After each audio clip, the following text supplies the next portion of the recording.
ఆ రోజు రిజల్ట్ కోసం ఎదురు చూస్తుండగా కాలేజీ వాళ్ళు నాకు శుభవార్త చెప్పారు. మీకు ముఖ్యమైన విషయం చెప్పాలి. ఇక్కడ కూర్చున్న గీతకి ఆ రోజు అడ్మిషన్ ఇవ్వడం కుదరదని చెప్పాను. ఒక హిజ్రాకి అడ్మిషన్ ఇస్తే అందరూ హిజ్రాల స్కూల్ అని ఎగతాళి చేస్తారనే అడ్మిషన్ ఇవ్వడానికి ఒప్పుకోలేదు. ఏ గీతకి ఆ రోజు అడ్మిషన్ ఇవ్వనని చెప్పానో ఆ గీతే ఈ రోజు ఈ కాలేజీకి పేరు ప్రఖ్యాతులు తెచ్చింది. భారతదేశ చరిత్రలో ఒక హిజ్రా స్టేట్ లెవెల్లో ఫస్ట్ రావడం ఇదే మొదటిసారి. ఈ రోజు మన కాలేజ్ పేరు ఆంధ్రప్రదేశ్ మొత్తం తెలిసిందంటే దానికి కారణం మన స్టూడెంట్ గీతే. Give her a big hand. I'm proud of you Geeta. గీతని డాక్టర్ చేయాలన్నది వాళ్ళ అమ్మగారి కల. ఆ రోజు గీతని స్కూల్లో చేర్చుకోనన్నందుకు ప్రాయశ్చిత్తంగా నేనే స్వయంగా నా సొంత ఖర్చులతో గీతని విదేశాలకు పంపించి MBBS చదవడానికి అన్ని ఏర్పాట్లు చేశాను. Now I call upon Geeta to come on the stage and say a few words. Come on, Geeta. Come on. Namaskaram, sir. Respected chief guest and our principal and my teachers. చాలా సంతోషంగా ఉంది. నాకేం మాట్లాడాలో తెలియట్లేదు. దీని అంతటికి కారణం మా అమ్మే.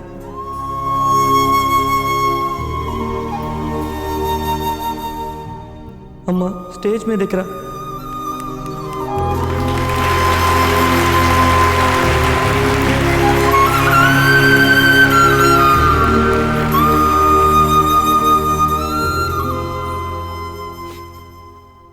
అందరికీ నమస్కారం. జీవితంలో అన్నిటికంటే గొప్ప విషయం ఏంటంటే కృతజ్ఞతలు చెప్పడం. ఈరోజు నేను ముగ్గురికి కృతజ్ఞతలు చెప్పాలనుకుంటున్నాను. నేను గీత ఈ స్థితిలో ఉన్నామంటే దానికి కారణం అక్బర్ భాయ్నండి. ఆయనే గనుక మాకు ఆశ్రయం కల్పించకపోయి ఉంటే అనాథలయ్యేవాళ్ళం.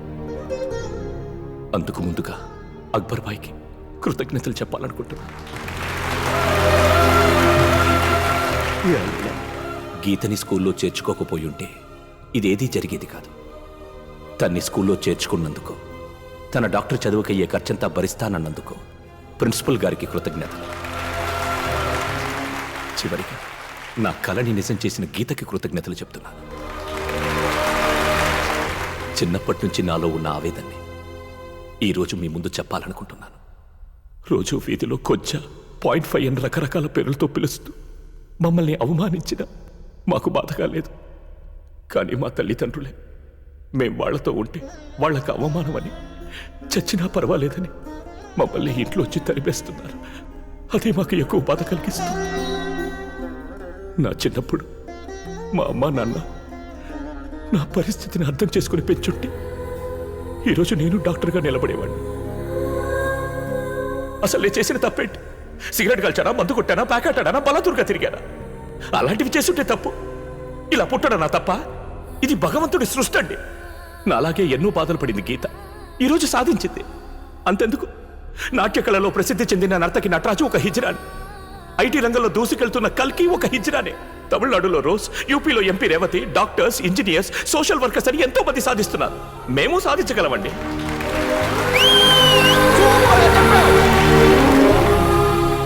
మిమ్మల్ని నేను అడిగేది ఒక్కటే, మీ ఇంట్లో మాలాంటి వాళ్ళు ఎవరైనా ఉంటే వాళ్ళని ఇంట్లో చికెంటే ఇకండి. వాళ్ళని అనాథల్ని చేసి వాళ్ళ జీవితాల్ని నాశనం చేయకండి. వాళ్ళని మామూలు మనుషులుగా గుర్తించండి. నేను ఏదైనా తప్పుగా మాట్లాడుంటే నన్ను క్షమించండి.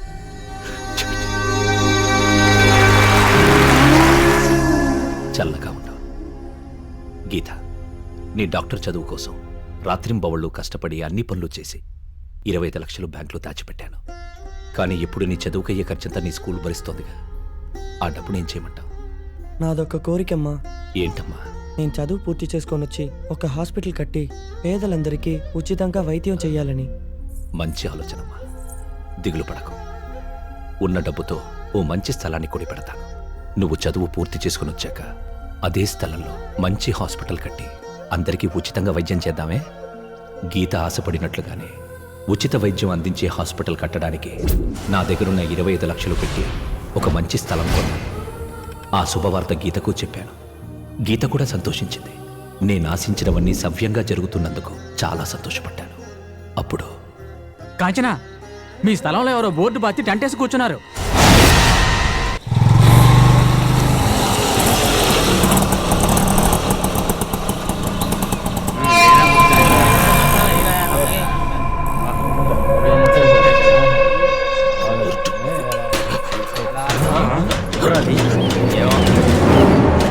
రే వెళ్ళి ఎవరో కనుక్కో.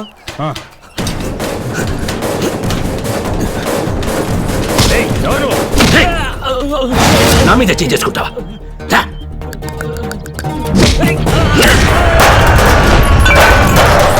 ఖాళీగా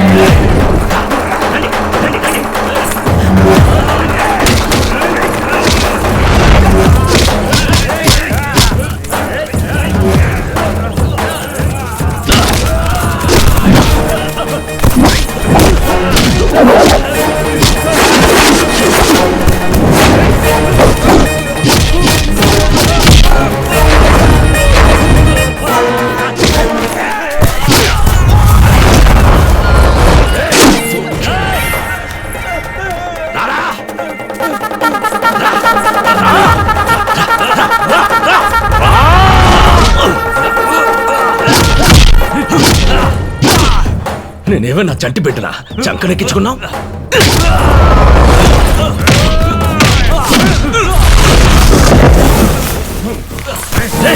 అసలు మగాడివేనా నువ్వు? వెనక తడుతున్నా, ముందుకొచ్చి కట్టు. రారా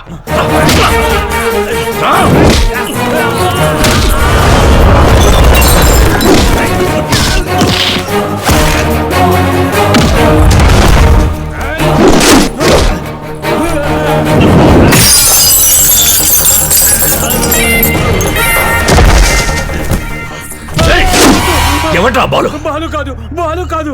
ఎమ్మెల్యే శంకర్ ఇదంతా చేయించాడు. పత్రాలు కూడా అతని పేరుని రాయించుకున్నాడు. నన్ను వదిలేయక్క.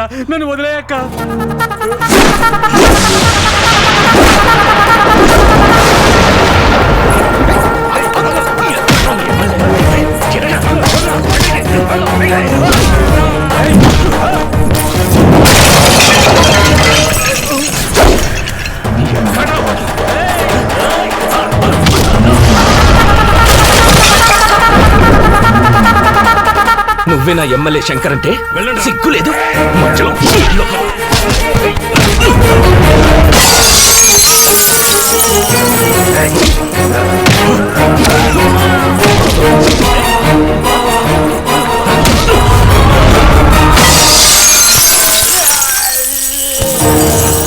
నోరు కట్టుకొని కడుపు కట్టుకొని స్థలం కొట్టే డూప్లికేట్ పత్రాలు రెడీ చేసి నొక్కేస్తారా? సిగ్గులేదు? నువ్వేంట్రా మీదకి వస్తున్నావు? పెద్ద మొగాడు అనుకుంటున్నావా? పోరా. ఏంటి లేని ఎదవా? కాంచనంటే ఎవరో అమ్మాయి అనుకున్నారు, కానీ హిజ్రా నాతో ఏమీ చెప్పలేదు. రై, మనం చేసింది ఎంత పెద్ద తప్పో తెలుసా? వాళ్ళు శాపం పెడితే 7 జన్మల వరకు మనకు పుట్టగతలుండవు. అవునండి, ఆ పాప మనకెందుకు చెప్పండి? వాళ్ళ స్థలాన్ని మళ్ళీ వాళ్ళకి తిరిగి ఇచ్చేయండి. సిగ్గు విడిచి చెప్తున్నాను. తన ఆశపడ్డం వల్లే నీ స్థలాన్ని కబ్జా చేశాను. ఇప్పుడు తనే వద్దంటోంది గనక నీ స్థలాన్ని నువ్వే ఉంచుకో. ఇకపై నా వల్ల నీకు ఎలాంటి ఇబ్బంది ఉండదు. తప్పు జరిగిపోయిందయ్యా. వాళ్ళు మీ గురించి లేనిపోనివి చెప్పారు. మీరింత మంచివారని ఈ మట్టి బుర్రకి తెలియదు. ఆవేశంలో తొందరపడ్డాను. ఈ పత్రాలు నీ దగ్గరే పెట్టుకో. అయ్యా అయ్యా సారీ. నేను తీసుకుంటాను.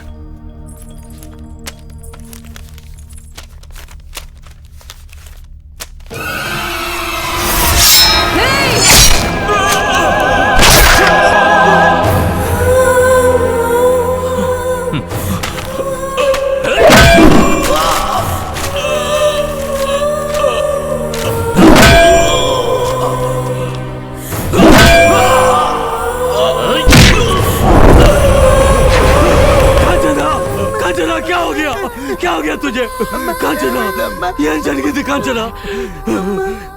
గీత కోసం మనం కొన్న స్థలాన్ని వాళ్ళ స్థలం అని కబ్జా చేశారు బాయ్. అది అడగడానికి వచ్చి నన్ను మంచి వాళ్ళలా నటించి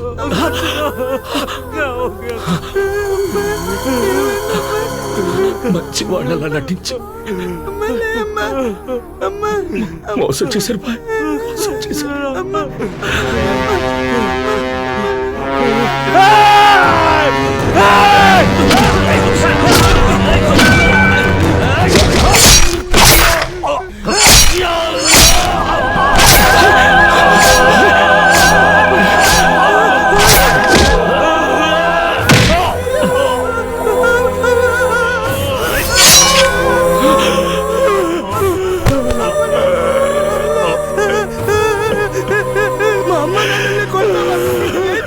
చూడు వస్తున్నాను, నిన్ను ఏం చేస్తాను చూడు, చంపేస్తాను నిన్ను, నేను వదిలిపెట్టాను.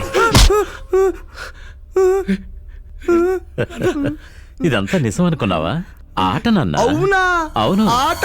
ఆటే. దొంగ పోలీస్ ఆట. నేను నిజం అనుకుని భయపడిపోయాను. అయ్యో, ఇదిగో చూడు, తుపాకీ కూడా ఉంది. బొమ్మ తుపాకీ. తుపాకీ. దీంతో నువ్వు ముందు నన్ను కాలుస్తావు, అలాగే. తర్వాత నేను నిన్ను కాలుస్తాను. Okay, okay. పట్టుకో, పట్టుకో. ఎందుకు? ముందు కాల్చు, ముందు కాల్చు. నేను నిన్ను కాలుస్తాను, కాల్చు నాన్న. కాలుస్తాను, కాల్చు. ఏయ్, కాల్చు, కాల్చు నాన్న, కాల్చు. చూసావా, ఏం కాలేదు. అయ్యి బొమ్మ తుపాకీ. ఇప్పుడు నిన్ను నువ్వు కాల్చుకోవాలి. అలాగే, కాల్చుకో. అలాగే. కాల్చుకో నేను నాన్న. కాల్చుకుంటాను, నేను కాల్చుకుంటాను. అమ్మా, నువ్వు ఉండమ్మా, నేను మీ ఆటలో చేరాను. నువ్వు కాల్చుకో. కాల్చుకుంటాను.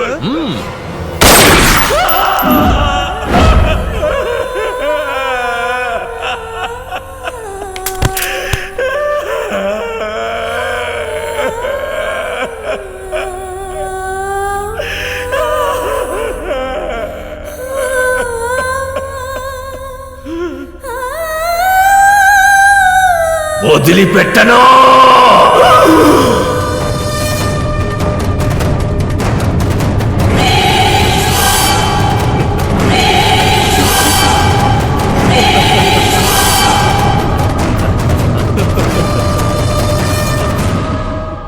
ఏనా ఈ శవాల్ని తీసుకెళ్లి సముద్రంలో పడేయమంటావా? ఏ ఒడ్డు కొట్టుకొచ్చి పోలీస్ కేసు అవ్వడానిక? పాపం రా కాంచన, నోరు కట్టుకుని కడుపు కట్టుకుని కొన్న స్థలం అని చెప్పింది. అక్కడే పాతి పెడితే వీళ్ళ ఆత్మలు శాంతిస్తాయి. వస్తా. أعوذ بالله من الشيطان الرجيم بسم الله الرحمن الرحيم أعوذ بكلمات الله من كنبه وعقابه وشره